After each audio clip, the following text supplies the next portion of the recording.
Zombies aren't scary anymore. We know we're safe on this side of the screen, especially when zombie movies turn into action set pieces, more about shootouts and car chases than actual horror. But every now and then, something comes along that reminds us why this idea should actually keep you up at night.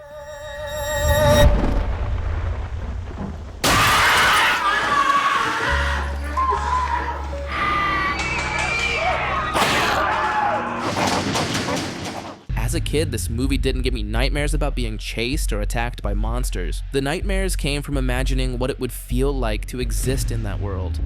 Civilization collapsing, wandering alone through a forest clearing, lost, knowing you're in danger, and then seeing figures on the horizon, knowing they're coming for you. There's even a scene in the first film that perfectly captures that feeling. This franchise touches something deep in our subconscious, a fear not of the undead, but of how real this scenario could feel. And when I watched the latest movie, with that scene, that old forgotten terror came flooding back. These films are uncomfortable. The infected work in a whole different level. They're not movie monsters, they're human bodies weaponized by rage, and your brain reacts to them the same way it does to a rat or a cockroach scurrying toward you. It's instinctive. It's visceral, and that's a sensation I haven't felt from any other zombie movie. Some even say it is because it triggers our uncanny valley response, the same way we rejected other human species in the past. If we had to pinpoint what makes the 28 Days Later series so unique, I think the answer is simple. It's raw realism and its ability to tap into our most basic human instincts, not just in its writing, but in its visuals, its sound design, and its entire atmosphere. It's a horror built not just on jump scares or gore, but on anxieties and nightmares. It reminds us how fragile society really is, how quickly an entire continent could fall, how fast we'd turn on each other, abandon whole nations, and continue living in cautious fear of the instability just across the water. Imagine waking up every morning and checking your phone, praying you don't see the words, "Containment of Britain has failed."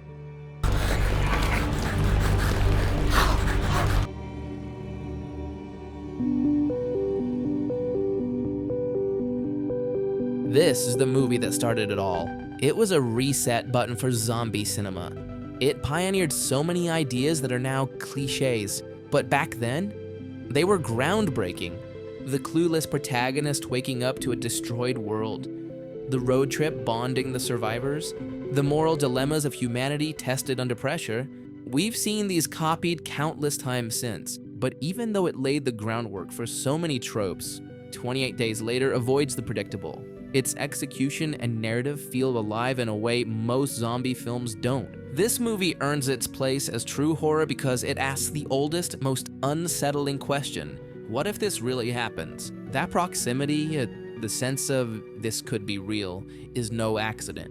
Out of both necessity and creative choice, the filmmakers used early digital cameras. The result? A gritty, unsettling look that feels disturbingly close. It's not a found footage movie, but the visual texture often feels like a home video. Rough edges, harsh skin tones, the unpolished quality of early 2000s consumer-grade cameras. It's the kind of footage your parents might have recorded, and the tone and feel of those images stay with you. A completely empty London. A city that's really been cleared for filming, not faked with CGI. That commitment to realism plants a seed in your head. What would I do if this were happening? It's the same dread The Last of Us briefly evoked in its opening scenes before settling into something much more conventional. Danny Boyle doesn't just rely on the visuals to make us squirm. He weaponizes every tool in his filmmaking kit. Take the editing, for example.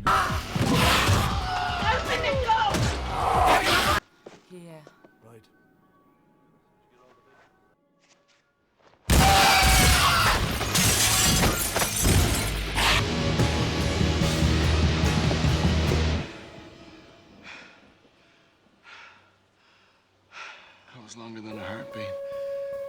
Boyle plays with cuts, music, and tonal shifts in a way that feels experimental but deliberate. For those who know his work, this is a hallmark of his style. Whether it's trance using music and montage to reveal plot twists in a stimulating way, train spotting plunging us into the psyche of an addict, or 127 hours releasing tension, with a cathartic Sigur Rós track. Even back in 28 Days Later, you can see the seeds of that style, but here it's all about horror and unease.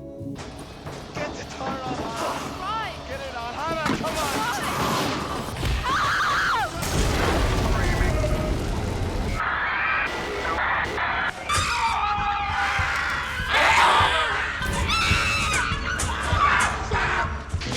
In the opening sequence, we're hit with a sensory assault. Jarring cuts, shrill noises, guttural screams, and a shaky camera that refuses to give us clarity. The infected aren't presented as clean, easy-to-read threats. They're constantly moving, blurry shapes at the edge of the frame, inching closer with every heartbeat. And that's what makes them terrifying. It's not about watching them, it's about feeling them close in. This approach was so effective that it redefined the genre. You can see its influence all over Zack Snyder's Dawn of the Dead remake.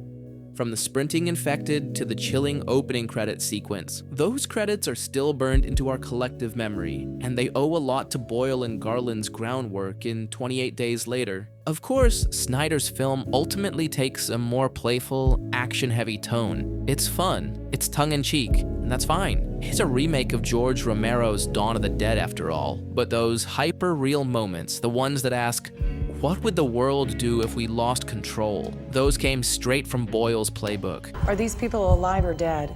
Hold him down! We don't know. Is that true? What I love about 28 Days Later's screenplay and tone is that for all its darkness, it's ultimately a hopeful film. At its core, this isn't just a story about surviving an apocalypse. It's about holding on to your humanity, finding small moments of light, stealing joy where you can. A grocery store run, a shared laugh, a good night's sleep. These moments feel like they don't belong in a horror movie. The whole second act is a switch in genre to a lighter road movie style, and that sustains the transformative arc of these initially helpless characters, an arc about regaining control. And in the end, Boyle gives us something rare, a horror film with a satisfying, uplifting conclusion. Notice how the final scene looks different? That's because it is. It was shot on high-end film cameras, unlike the gritty digital look of the rest of the movie, a subtle but brilliant touch, like wiping the grime off a lens. It tells us visually, this world can heal.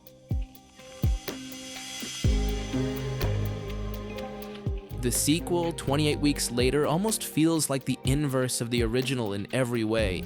If 28 Days is about recovery, 28 Weeks is about loss. Loss of control, loss of hope.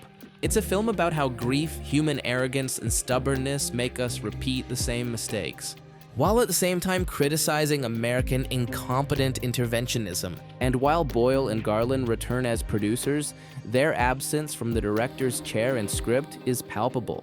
In fact, 28 Weeks feels so disconnected from the first and third entries that it may be considered a spiritual cousin rather than a direct sequel. That said, 28 Weeks Later isn't without merit. The opening scene alone is worth the watch. Set during the initial outbreak, it captures the same chaotic energy as the original. Handheld camera work, brutal editing, and that same suffocating sense of danger. It makes sense. Boyle himself directed this sequence, and you can tell. For 10 minutes, the sequel feels like a seamless continuation of 28 Days Later. Then, as the story shifts to reconstruction and military intervention, the film starts to lose its spark. Its tone becomes more conventionally Hollywood, more polished, but less visceral. It's ironic, really. Even though 28 Weeks critiques American interventionism, it feels like a very American take on the zombie genre. Bigger, louder, but less intimate.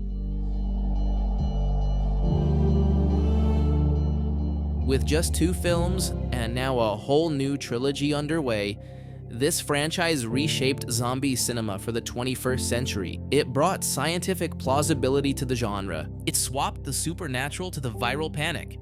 It made the idea of epidemic collapse and existential dread for us real, and it did it with a brutal sensory filmmaking designed to keep you awake at night. A thought experiment. The kind of horror that asks, what would you do? Could you survive? Could humanity?